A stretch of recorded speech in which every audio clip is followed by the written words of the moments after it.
todo lo que se desarrolla en un culto cristiano debe de seguir un orden. ¿Por qué? Porque básicamente Dios es un Dios de orden y no es un Dios de confusión. Allí donde usted vea confusión, allí no está Dios. Ya sea el ámbito que fuere, el ámbito social, el ámbito familiar, el ámbito matrimonial, el ámbito económico, el ámbito eclesiástico, el ámbito espiritual. Donde hay confusión, allí no está Dios. Al diablo le gusta que haya confusión. Porque si se trata, por ejemplo, del culto cristiano, cuando hay confusión, es decir, cuando no hay orden, no hay edificación. ¿Y para qué vendríamos a un culto cristiano si no vamos a ser edificados? Sin embargo, usted va a encontrar muchos cultos cristianos que son un caos. Y uno se pregunta, ¿y cómo es edificar a estas personas? Las personas ya entraron a un orden donde es el caos lo que prima y piensan que esa es la manera como Dios los va a bendecir. Y eso no es cierto.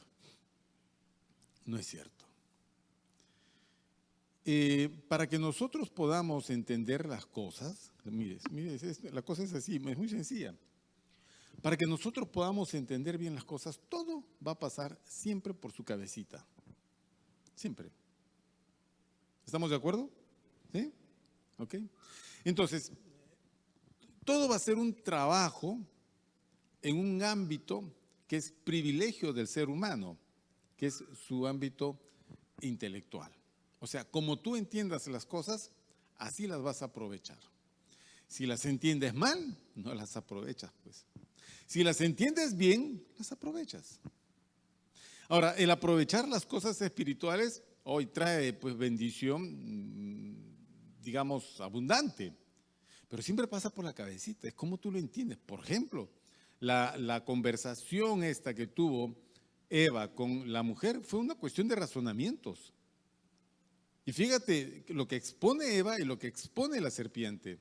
Y mira hacia dónde lleva la serpiente a la mujer, hacia el error. Pero el error estaba en la forma de razonar de Eva.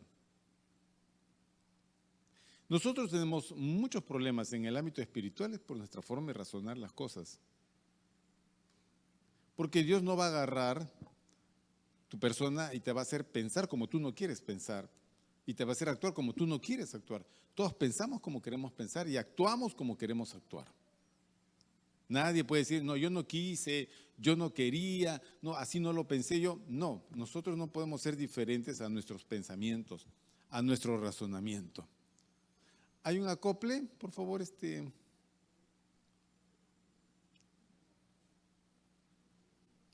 Debe ser algún micrófono encendido.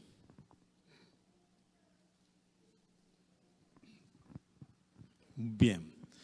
Entonces, es importante, miren ustedes, es importante que nosotros tengamos un orden. Repito, si no hay orden, no hay edificación. Si no hay orden, no hay provecho ni bendición. El culto cristiano tiene un orden. Usted sabe perfectamente cómo funcionamos acá en el culto. O sea, ya usted anticipadamente va a decir, yo sé cómo es el culto. El culto es así, la apertura es así, las canciones, las alabanzas es así, las oraciones así, el suyo el pastor. Ya, ese es el orden, pues. Eso no te debe de aburrir ni te debe fastidiar. ¿Qué otra cosa quieres? ¿Quieres que los músicos entren dando volantines para que la cosa sea diferente? ¿O cómo tiene que ser? Que haya luces, otro día que haya humo, o que empecemos primero con las ofrendas y después terminamos con la alabanza. ¿Tenemos que alterar las cosas para decir que la cosa fue bien? No, todo tiene que seguir un orden. Un orden. Nos lo enseñaron desde pequeños. Cuando tú te sentabas a la mesa, suponiendo que tuvieses entrada o sopa, segundo y un postre, ¿por dónde comenzabas? ¿Ah? ¿Por el postre? Mamá, no quiero sopa, quiero la gelatina. ¿Qué te decía tu mamá? Claro, hijito, ¿cómo no? Denle la gelatina y la sopa al final será. ¿Era correcto eso? ¿Así nos enseñaron nuestros papás? Nos decían que no termina la sopa, no tiene postre.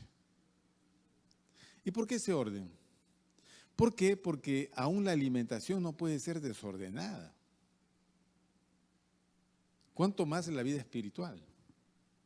Y el culto cristiano debe mantener un orden. Ahora, en el culto cristiano hay una participación de los integrantes de la iglesia, que unos son varones y otros son mujeres. ¿No es cierto? El que predica es el pastor. Hay ocasiones en que hermanas están acá, mi esposa a veces me reemplaza, ella comparte, ¿no? Invitamos a algunos hermanos o en las células comparten las hermanas líderes o hay hermanas supervisoras o un curso bíblico lo enseña alguna hermana líder, como fuere. Cuando nosotros queremos determinar si ese orden es correcto, hay que tener mucho cuidado. Porque acá hay un punto que nos cuesta a veces ajustar. Y es que el apóstol Pablo le está hablando a la iglesia de Corinto, que es iglesia del primer siglo, en una ciudad griega y una ciudad cosmopolita. Es muy diferente hablarle a una iglesia en Lima del siglo XXI, que no es cosmopolita. ¿Ok? Hay mucha diferencia. Entonces, el apóstol Pablo habla con los elementos propios de la situación propia que le exige a él esta enseñanza. Y nosotros tenemos que sacar los elementos que son los principios y trasladarlo al siglo XXI y aplicarlos a nuestra situación. Así se lee la Biblia. Y aquí hay elementos pues culturales de la época, básicamente el tema de la vestimenta. Hoy en el siglo XXI no es tanto el problema así.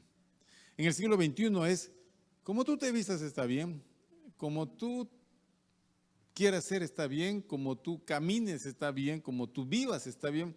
Tienes libertad para hacer como tú quieras y nadie puede decirte nada. No, no siempre fue así. En el tiempo por ejemplo, del primer siglo, les voy a decir, los romanos y los griegos y los judíos no se dejaban crecer el cabello. Ellos lo tenían corto.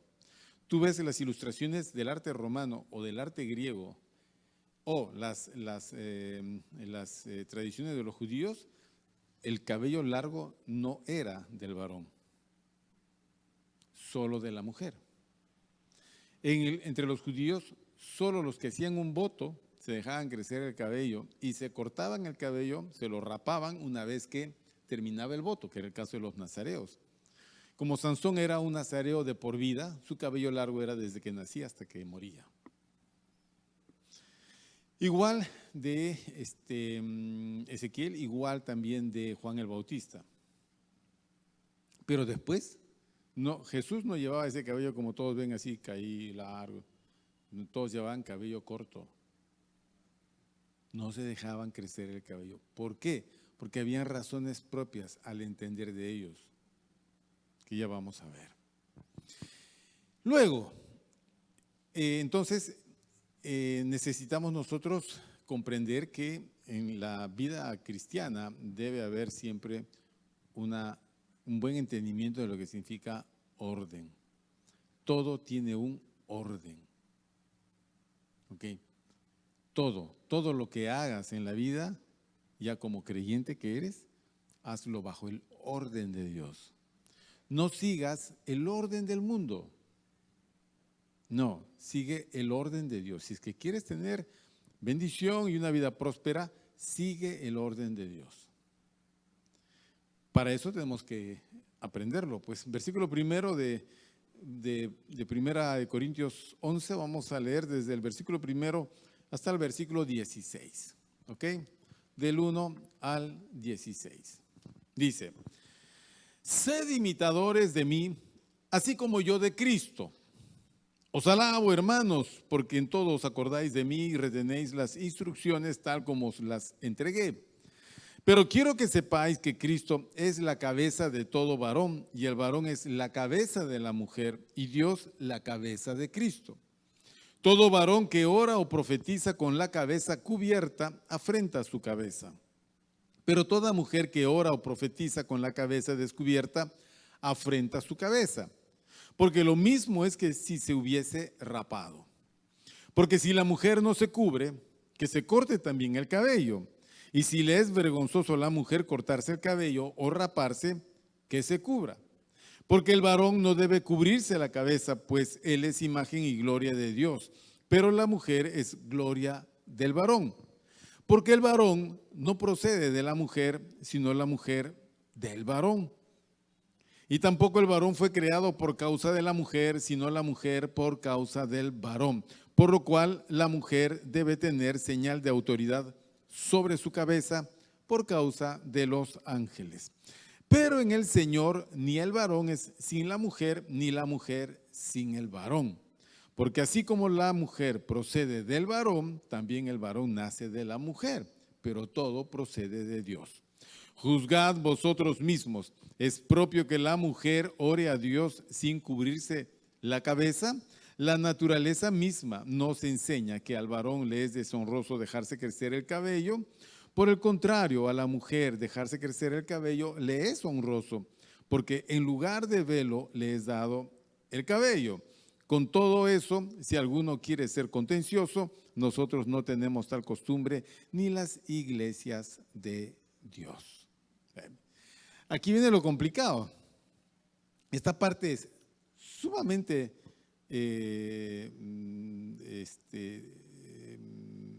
plantea situaciones difíciles para su correcta interpretación.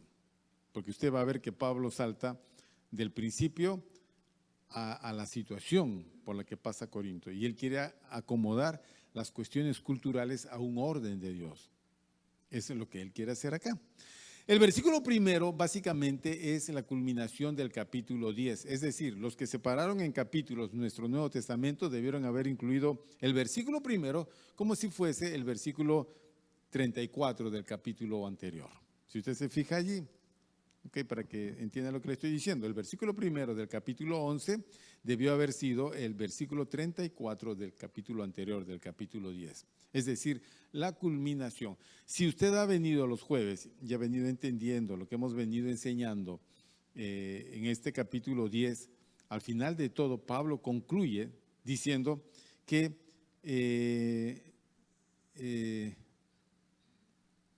él se pone como ejemplo. Y sería bueno que los hermanos lo imiten a él. Su proceder con respecto a la conciencia de los hermanos y a la libertad o el deseo de cuidar a los hermanos y de edificar a los hermanos y con eso andar de una manera apropiada.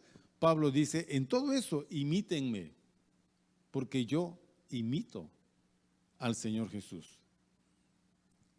Y es una cosa difícil que alguien se ponga como ejemplo de otros.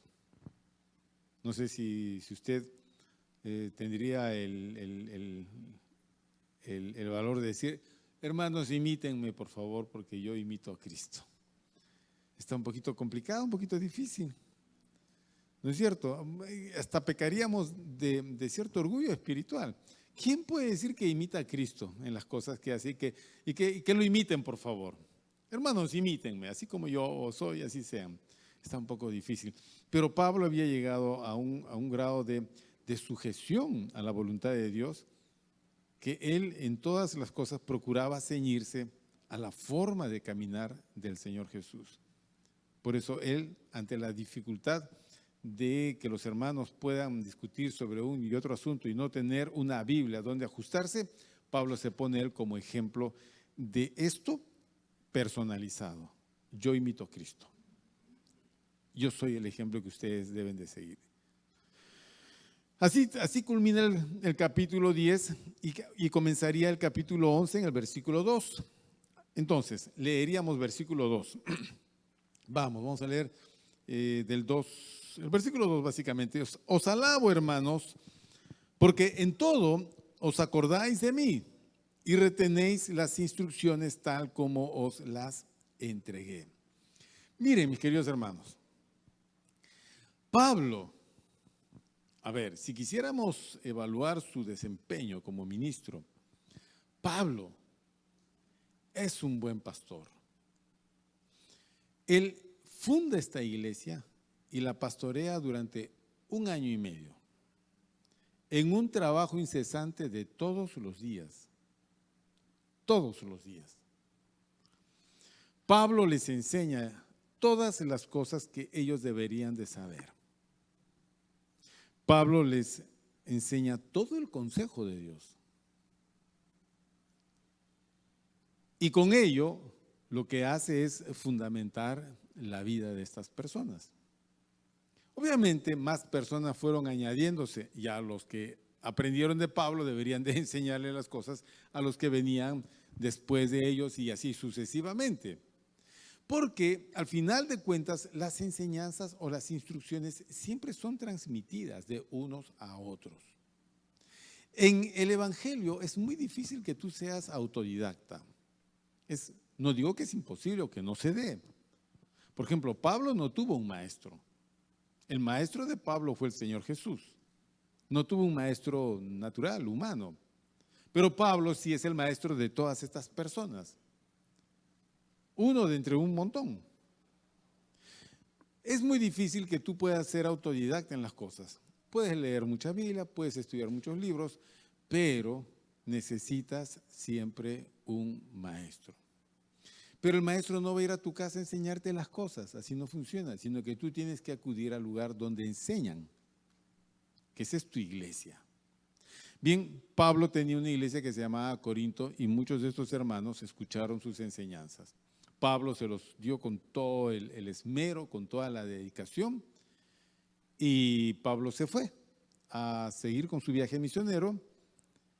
Y él recuerda a los hermanos, muchos de ellos se han mantenido fieles a las enseñanzas de Pablo. Os alabo, hermanos, porque aquí hay alabanza a esos hermanos obedientes, porque en todo os acordáis de mí y retenéis las instrucciones tal como os las entregué.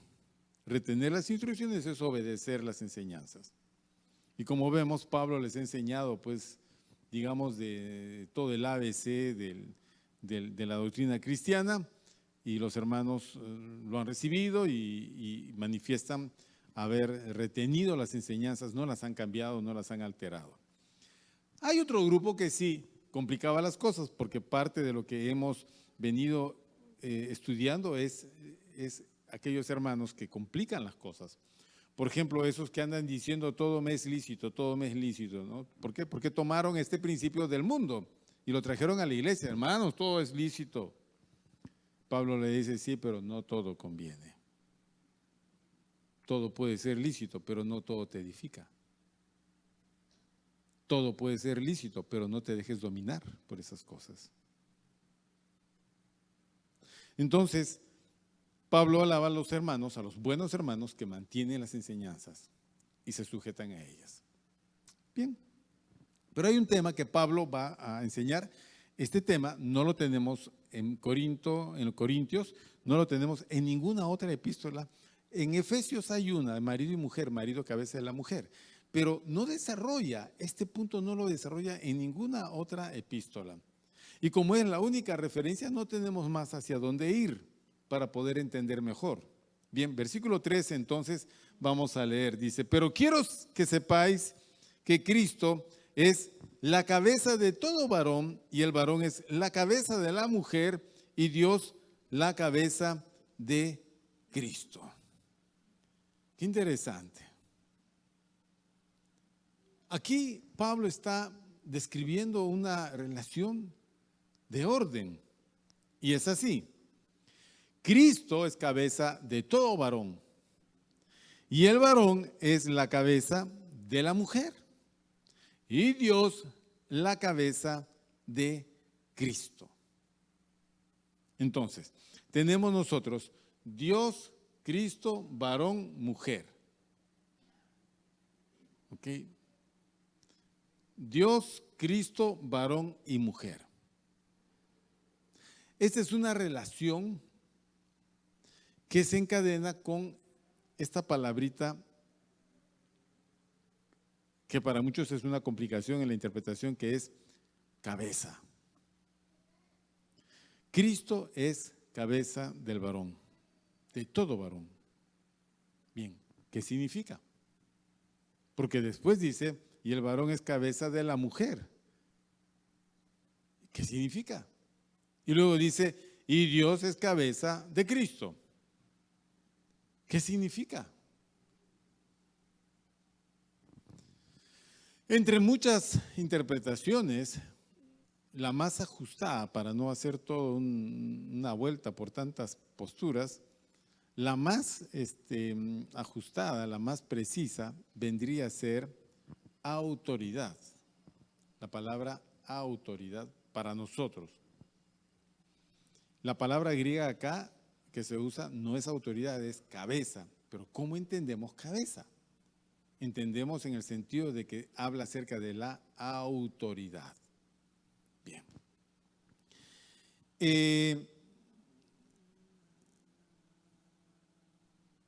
No hay en el ámbito espiritual y en el ámbito humano, no existe un entorno que no esté basado en principios de autoridad. Por ejemplo, una nación necesita de autoridad, tanto como una familia necesita de autoridad. En los cielos rige la autoridad. Aún los demonios se sujetan a las autoridades. Dios ha establecido las autoridades superiores. Y Pablo dice, someteos a toda autoridad. Si quieres que en todo te vaya bien, sujétate a la autoridad. ¿Es importante la autoridad? Es muy importante. Porque cuando no hay autoridad, entonces hay desorden. ¿Qué pasa? No sé, muchos de ustedes no son de esa época, pero en el año 74 habría sido. Hermano Esteban, ¿usted se acuerda cuando incendiaron el centro cívico? ¿Cuándo fue la huelga de la policía?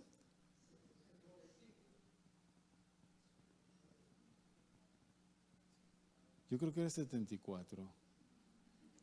70 y… por allí. Lo que pasó fue que la policía hizo huelga y se encerró en sus comandancias. ¿Y qué hubo en Lima? Saqueo. ¿Y qué tuvo que hacer el gobierno? Sacar al ejército. ¿Y qué tuvo que hacer el ejército? ¿Cómo era el gobierno militar? Allí no era como en este tiempo. Lo que hizo fue le metió bala a todo el mundo. Y las tanquetas y los soldados en el centro de Lima barrieron a los saqueadores y barrieron a la policía que se había encerrado en sus cuarteles. Yo no sé cuántos habrían muerto, pero los muertos los subían en camiones. Un montón de gente murió. ¿Cómo es cuando la autoridad no está correctamente establecida o cuando desaparece? Es como un hogar. Cuando en un hogar la autoridad no está establecida, entonces manda el nieto, ¿ves? Porque es el más engreído y el más consentido. ¿No es cierto? Si tú eres casado y vives en la casa de tu papá, la autoridad de tu matrimonio es tu papá. O en todo caso, si tu mamá le manda a tu papá, entonces tu mamá es la autoridad en tu matrimonio. Porque así es en nuestro contexto. Así es. Por eso dice la Biblia, dejará el hombre padre y madre. Se unirá a su mujer y los dos serán una sola carne, para que el hombre sea la autoridad en el matrimonio. Se necesita siempre un concepto de autoridad. En la iglesia la autoridad descansa en el ministro que tiene el don pastoral, porque hay otros ministros que tienen el don diferente, en la administración, etcétera, etcétera. Pero el que tiene el don pastoral es el que tiene la autoridad y a partir de él emana la autoridad para los diferentes cargos de autoridad en la congregación. Si no hubiese eso, tendríamos que poner democracia en la iglesia. No reconocemos la autoridad espiritual del ministro, sino que la congregación escoge un ministro, entonces la autoridad del ministro emana de la congregación, lo cual no puede ser porque no es el principio de Dios. Entonces, aquí Pablo les está diciendo a los corintios que hay un tema de autoridad que debemos de respetar. ¿Por qué? Siempre hay que preguntarse ¿por qué? Porque recuerden ustedes que el gran problema de la iglesia de los corintios es que se está introduciendo con mucha facilidad el paganismo en la iglesia. Por ejemplo, hemos visto nosotros en el capítulo anterior el tema de la idolatría. Huid de la idolatría. Y es que los hermanos están yendo y asistiendo a reuniones, a invitaciones y actividades propias del paganismo, y están participando con personas no creyentes, y en algunos casos se están contaminando con los ídolos. Sí, no existen los dioses, pero ahí está el ídolo. Y como que no hay un Dios detrás del ídolo, lo que hay es un demonio. Entonces el creyente entra en una relación muy complicada, una relación espiritual muy complicada, allí donde hay demonios. La cuestión es que este creyente se va a dar la vuelta y va a venir a la iglesia con esa influencia del paganismo, y él va a tratar de introducir, como decía pues el chavo sin querer queriendo, el paganismo lo va a meter a la iglesia. Entonces Pablo dice, no quiero, hermanos, no quiero que participéis de los ídolos. Y el paganismo se está introduciendo en la iglesia de tal forma de que están alterando la cuestión de orden. Ahora, mire usted, el hombre y la mujer, por ejemplo, acá, porque Cristo es cabeza del varón, el varón es cabeza de la mujer y Dios es la cabeza de Cristo. Vamos, relación de hombre y mujer. Pregunto, ¿los hombres y las mujeres somos iguales o somos diferentes? Buena pregunta, ¿no? Somos iguales en un aspecto y diferentes en muchos aspectos. En el principal somos iguales, en que ambos somos imagen y semejanza de Dios. ¿Ok? Y Pablo enseña que en Cristo no hay ni varón ni mujer, plano, somos iguales. Delante de Dios, un varón no es más que una mujer. No lo es. Jesucristo alabó a muchas mujeres que hicieron demostraciones de fe mayores que la de los hombres. Bueno, pero como somos creación natural de Dios, en nuestra naturaleza hay muchas diferencias, lo cual no nos hace ser iguales allí. Somos diferentes. En dignidad y valor somos iguales. Un hombre no vale más que una mujer. En el mundo antiguo, en el mundo del paganismo, era diferente. El hombre era más que la mujer, valía más que la mujer, y la mujer era propiedad del hombre. En Cristo, un hombre no puede ser propietario de una mujer. Esos matrimonios donde el hombre controla a la mujer y le da permisos para salir y le controla el dinero, eso es antibíblico. Porque nunca un hombre compra a una mujer. La mujer no puede ser esclava de un hombre. No puede ser sirvienta de un hombre. Lo que tiene que ser, según la creación de Dios, es colaboradora del hombre. Su ayuda idónea. El hombre, sin esa ayuda, está incompleto. Entonces, para que eso pueda funcionar, tiene que haber un orden. Ya, el orden no denigra a la mujer, pero en el orden Dios pone al hombre como cabeza de la mujer. ¿Cuántos son casados acá? Bueno, mis queridos hijitos, ustedes son cabezas. Y hay que entender bien qué significa ser cabeza.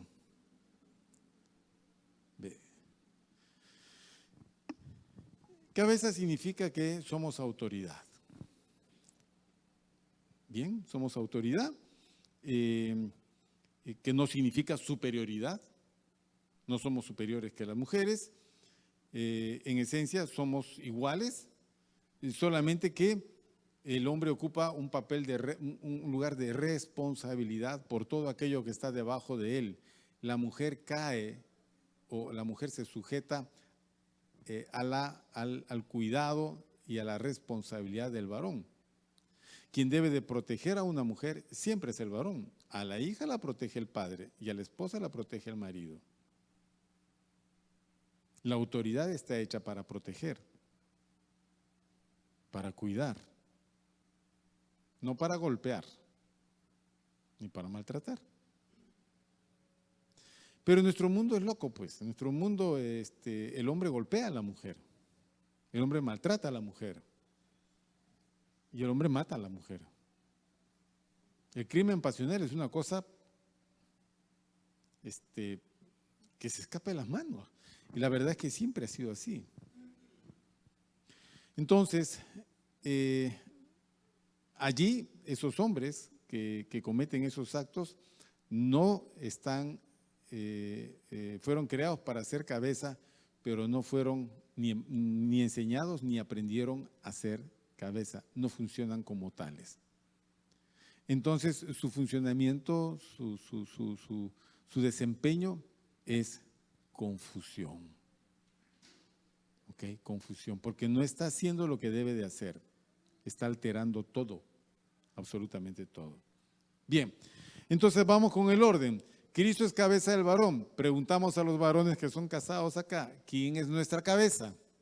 Y la Biblia dice, Cristo es nuestra cabeza. ¿Eso qué significa? Que nuestra autoridad es ¿quién? Cristo. Ya. Si Cristo es nuestra autoridad, los varones tenemos que sujetarnos a la autoridad. Entonces, el varón tiene que vivir siempre sujeto a su autoridad.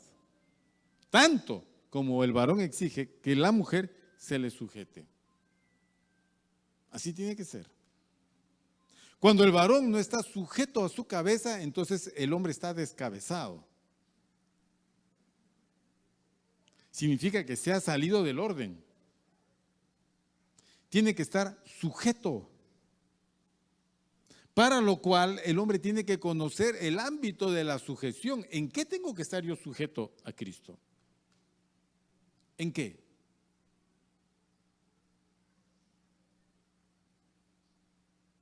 La mayoría de hombres no sabemos.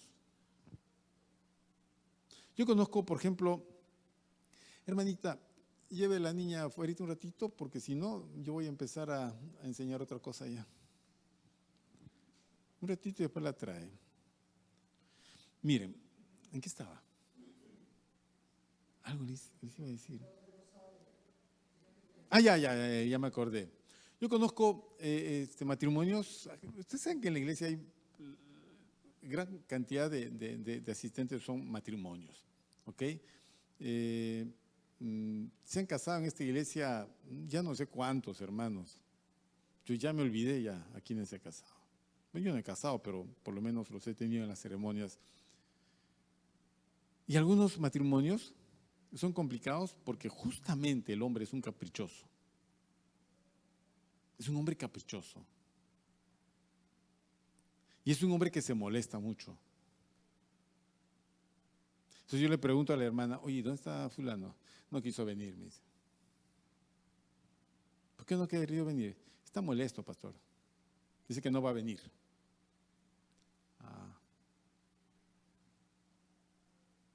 Yo pregunto, ¿qué gana el varón con esa decisión?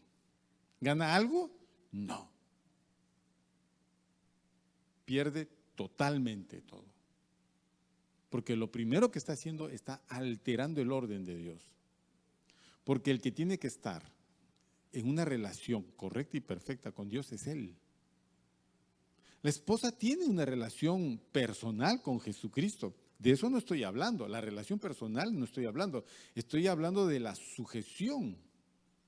El hombre tiene que estar tan sujeto a Cristo para que pueda funcionar. Todos esos principios que implican el respaldo. Y hemos visto, no sé, los que ya tuvieron célula. Qué terrible es cuando no hay gloria en una existencia. No sirve. Un hombre que se revela a su cabeza diciendo, hoy no voy a la iglesia, no quiero ir a la iglesia, estoy enojado, yo no quiero, que no me moleste. El pastor ya me enojó ya.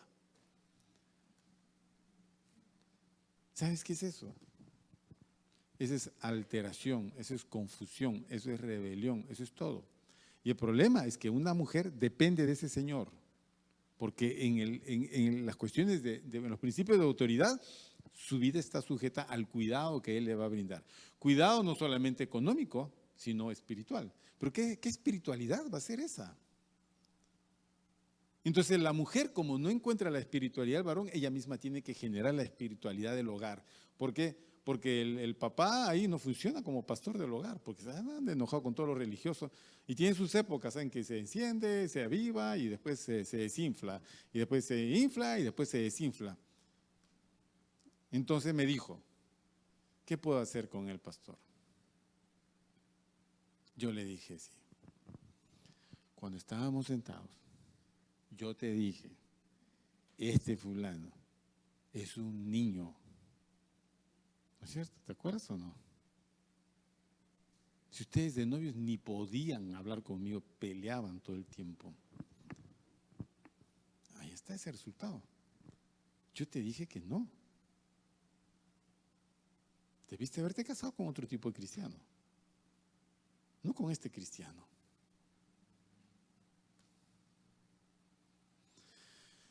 Sí, pues, pastor, me dijo. ¿Y ahora qué hago? Ah, pues hijita, ayuno y oración nomás. ¿Ah? ¿Qué más puedes hacer? Ayuno y oración y perdóname, Señor, perdóname, Señor, perdóname, Señor. ¿Qué más puedes hacer? No puedes hacer nada más. Pedirle al Señor que bendiga a este siervito, que lo despierte, que le haga entender, que Dios tenga misericordia. ¿Por qué? Porque finalmente la familia va a funcionar conforme funcione la cabeza, porque de él va a emanar toda la bendición. O sea, ser esposo es todo un tema, hermanos. Ser papá es toda una cuestión. Miren, los mayores daños emocionales que hemos tenido nosotros es de nuestros padres. Y la figura del padre ha sido así, fatal para mucha gente. El que hirió más es el papá. Por muchas razones. Entonces, fíjese lo que significa ser autoridad. Si tú te acercas a Cristo, ¿tú crees que vas a recibir un trato así de Cristo? Un trato caprichoso, antojadizo, emocional, complicado? No. No. A mí me gusta mucho la figura de los niños y Jesús. Cuando la gente le trajo a los niños para que Jesús orase por ellos, los discípulos, están molestando a estos niños. ¿No es cierto? ¿Y Jesús qué dijo? ¿Ah? Dejad que los niños vengan a mí. Y el Señor los cargó y los bendijo. Fíjese cómo es. Y hay padres que no quieren dar alimento para sus hijos. A veces preguntamos, ¿quién te mandó unirte a ese varón? Que hay que hacerle juicio para que alimente a sus propios hijos. Por eso es importante que nosotros entendamos que en la vida no puedes cometer errores en las cuestiones de autoridad y sujeción. Ahora, volteamos la figura. Cabeza, sujeción, ¿no es cierto? Autoridad, sujeción. La mujer debe de sujetarse al varón, porque él es su cabeza. Pero no toda mujer le gusta sujetarse. Habrá mujeres que son más, de carácter más independiente o más fuerte que el hombre, entonces disputa el tema de la autoridad. Es como el niño que le dice, yo te apuesto que mi papá le pega a tu papá. Sí, le dijo el otro, pero te apuesto que mi mamá le pega a tu papá. O sea, hay señoras que son, ustedes han visto en los colegios cuando los chicos pelean y van los papás que van a defender a sus hijos, terminan tomando gaseosa en la esquina conversando. Pero si van las mamás se trenzan. ¿Han visto eso o no? Hasta en los noticieros salen. Se trenzan, las señoras están en el suelo ahí revolcándose. Mi hijo. Bueno, pues. La mujer de Dios tiene que aprender a sujetarse a su autoridad, que es su esposo. Y la sujeción significa honra. Ella tiene que honrar a su esposo. Así como el hombre tiene que proteger a su esposa, la mujer tiene que honrar a su esposo. Nosotros los varones tenemos que honrar a Cristo. Y Cristo protegerá nuestra vida como hombre. Los hombres somos importantes porque Dios creó al hombre. Pablo dice primero y después a la mujer. Los hombres son importantes. Las mujeres son importantes. Solo que hay que colocarlos en un orden. Si eso está correcto, todo lo demás estará bien, funcionará bien. No debe haber rebelión ni el hombre hacia Cristo, como que no hay rebelión de Cristo hacia Dios. Jesucristo siempre se sujeta a la voluntad de su Padre. ¿No es cierto? Siempre se sujeta. Nunca un varón que es cabeza de su mujer será opresivo. Nunca. Nunca será grosero. Cállate, tú que sabes, mujer. Nunca. Nunca. Nunca la tildará de inútil o de torpe. Tú eres igual que tu madre. Un error que me haya casado contigo. Me hubiera casado con Cucha. Aunque era muy gordita, dice, pero no importa. En cambio tú, como ese hermano que decía, yo a mi mujer la encontré en la carretera, pastor, ahí en la carretera. No sabía ni bañarse. Como era media cajamarquina y blanconcita y de ojos verdes, se enamoró prendidamente y se la llevó, se casó con ella, le enseñó todo. Todo lo que sabe yo se lo enseñé. Pero cuando me contaba eso, aborrecía a su mujer. Yo no entiendo, no era que la amaba y ahora la aborrece. El problema no estaba en ella, el problema estaba en él, que tenía conceptos equivocados de lo que significaba ser cabeza, marido de una mujer.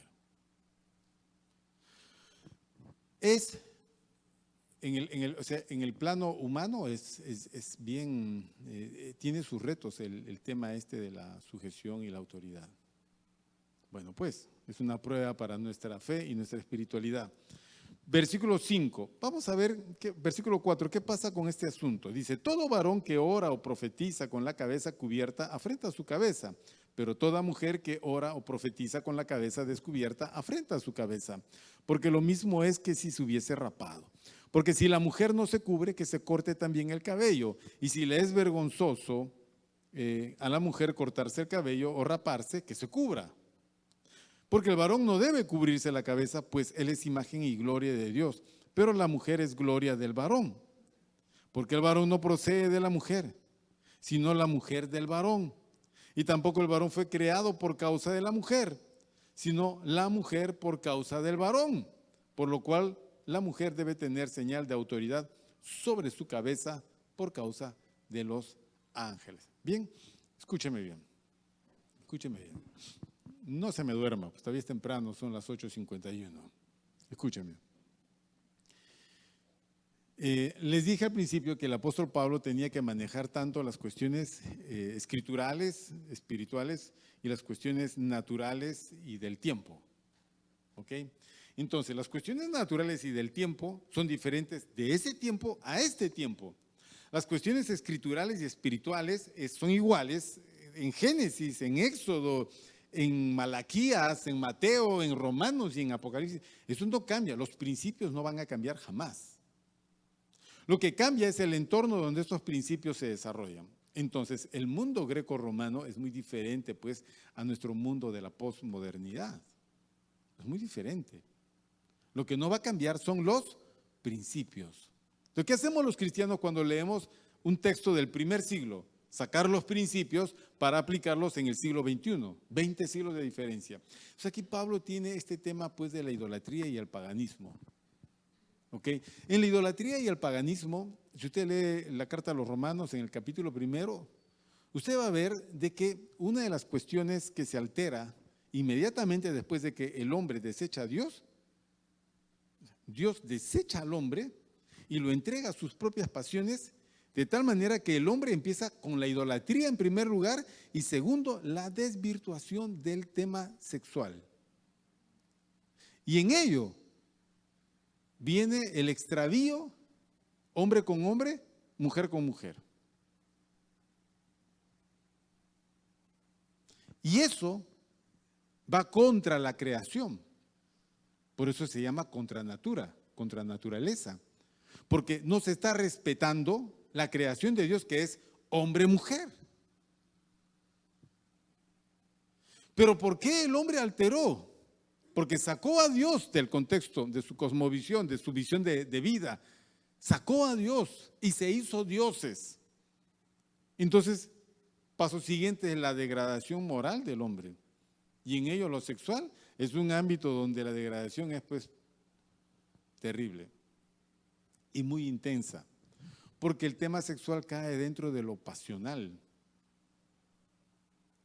Y bueno, entonces, lo que está haciendo Pablo acá es marcar diferencias. ¿Cuál es la diferencia? Este es un hombre y este es una mujer. Hombre, mujer. En un aspecto son iguales. ¿Cuándo son iguales? Cuando están delante de Dios son iguales.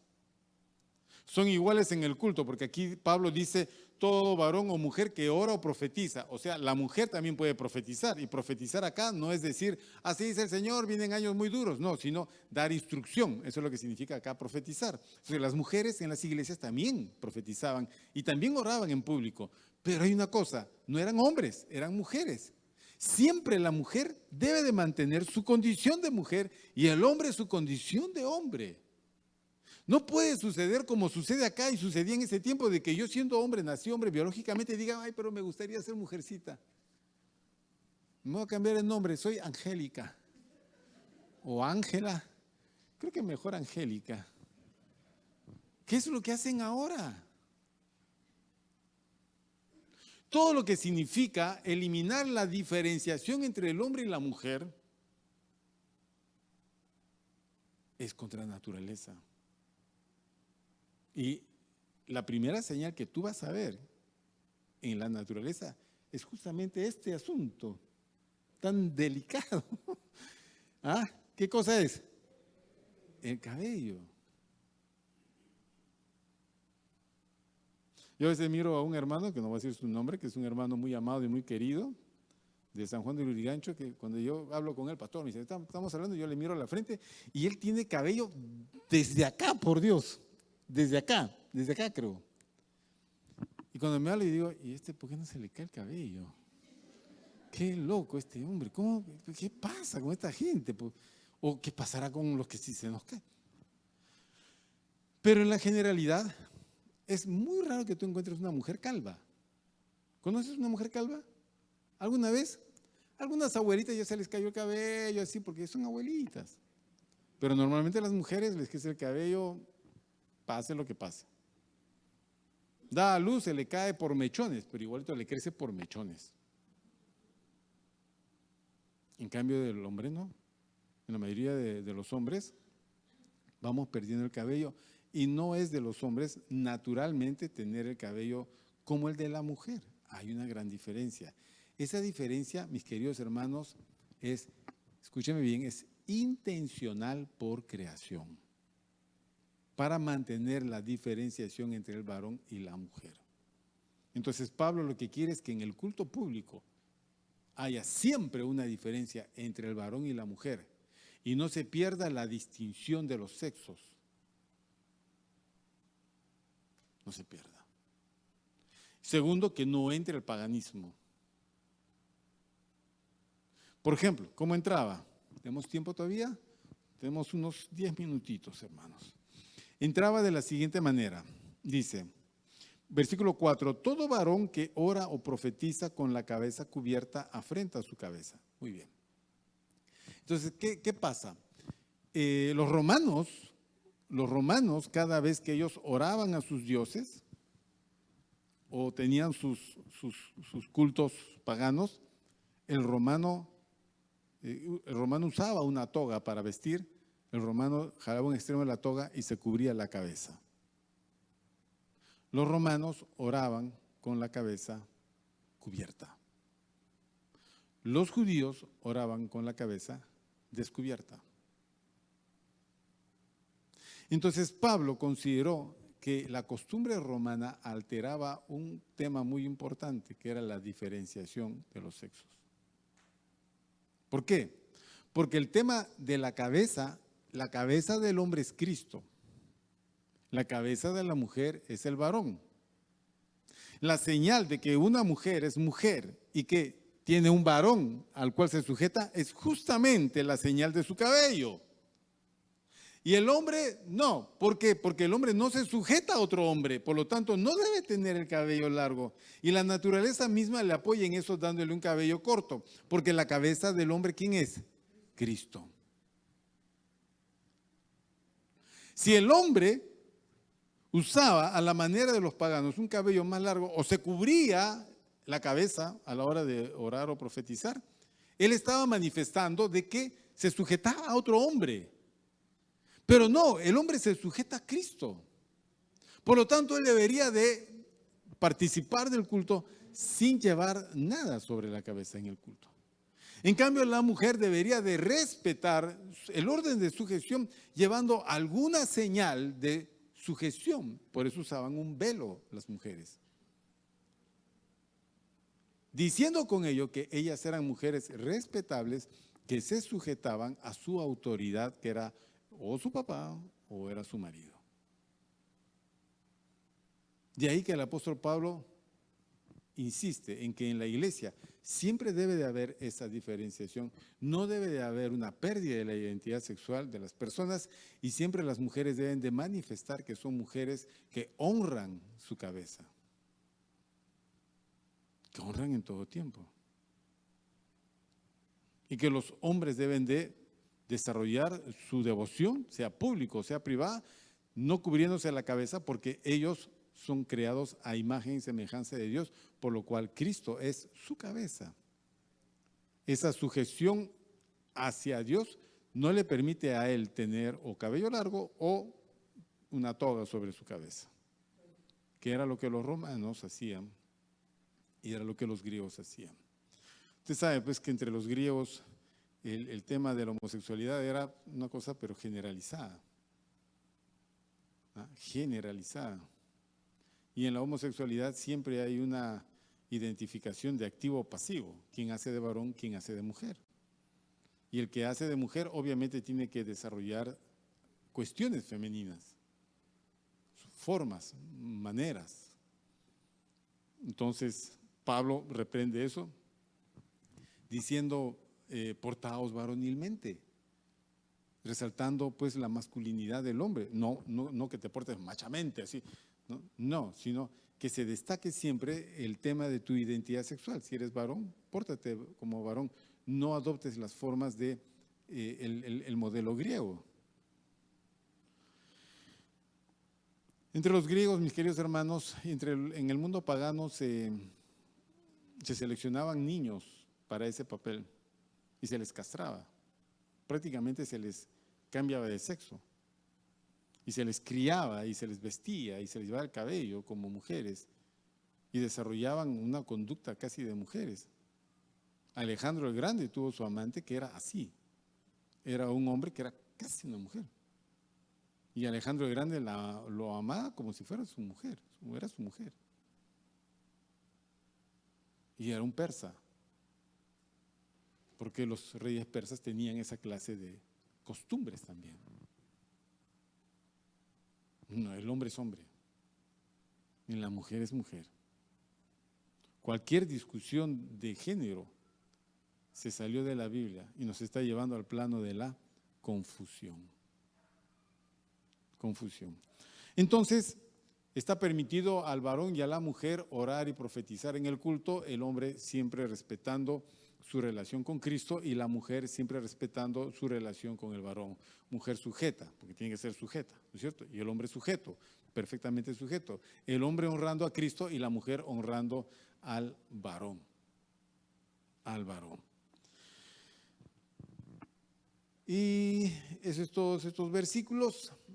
Versículo 11 dice, pero en el Señor ni el varón es sin la mujer, ni la mujer es sin el varón, porque así como la mujer procede del varón, También el varón nace de la mujer, pero todo procede de Dios.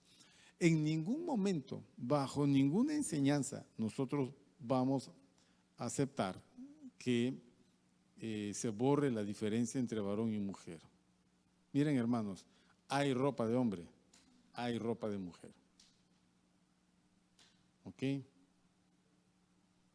El Antiguo Testamento dice, no vestirá la mujer vestido de varón, ni el varón vestido de mujer. Eso significa el intercambio de sexos.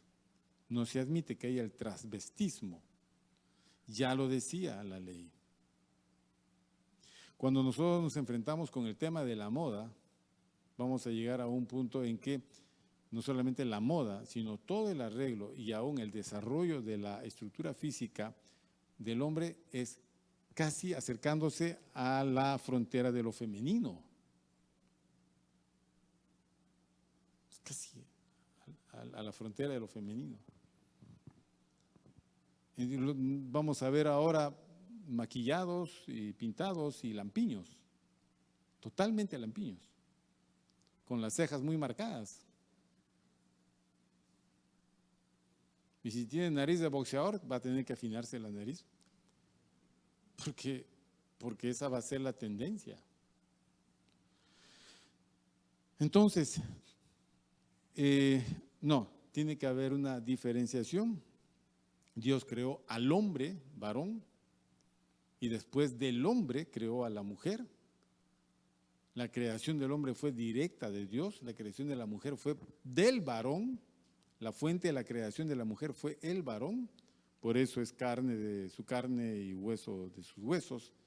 Los dos son uno, la misma naturaleza, pero creados en un orden diferente para propósitos diferentes.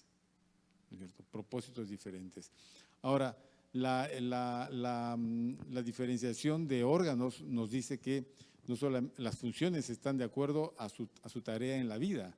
O sea, el hombre no puede ser mamá. Mamá es la mujer. La mujer no puede ser papá. El papá tiene que ser el hombre.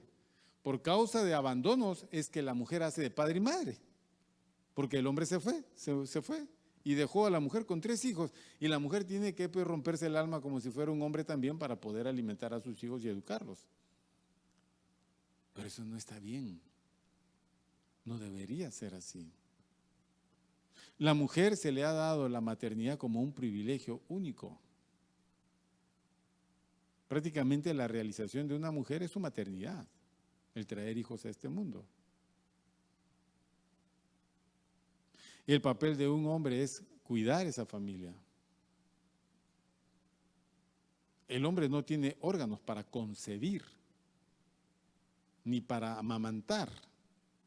Si bien los hombres tenemos pechos, están atrofiados, no sirven para ese propósito. En cambio, el tema de la mujer, sumamente diferente. Sus órganos son diferentes, sus huesos son diferentes, sus músculos son diferentes, sus glándulas son diferentes.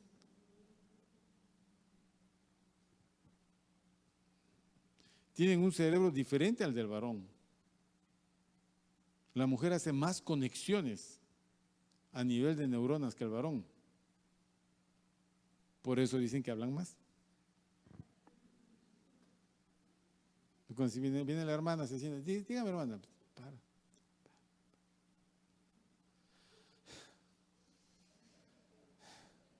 Ya me bajó la presión. Ya hermanita, muy bien. Entonces, le voy a dar un consejo, ya, y plim, ya. Y otra vez comienza hermana, y no para.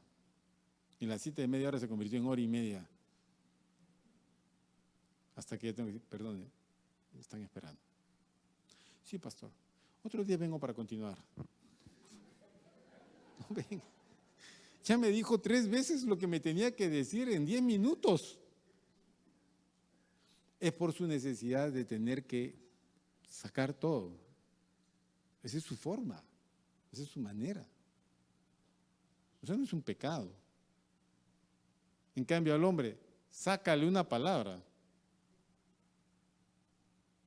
Un día tuve una pareja que vino la esposa y lo empapeló al señor. Pastor, eres así, así, y así, así, así. Yo, sí, tú, así, así, así, así, así, así, así, así, así. Habla pues. ¿Tiene algo que decir, mi hermano? Prefiero venir solo, me dijo. Perdóneme. Eso fue todo lo que dijo. Y cuando vino solo, 5 minutos. Y bueno, es así, mis queridos hermanos, para no alargar más, busquemos siempre los principios de orden. Haz las cosas bajo el orden de Dios.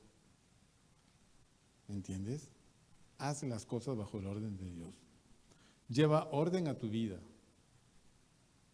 Lleva orden a tu vida. En las cuestiones en la cuestión sentimental hay un orden. Hay un orden. No puedes alterar ese orden. La razón es por qué. Porque si no,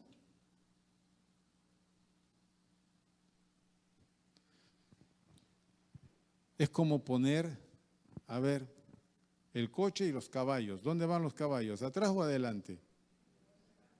Los caballos jalan un coche. Van adelante, el coche va atrás. Tiene un orden, ¿ve? Los chicos que les gusta alterar el orden, o las chicas que les gusta alterar el orden, al final de cuentas, les voy a decir, terminan solo sufriendo. Solo sufriendo. Y Dios no quiere eso, pues.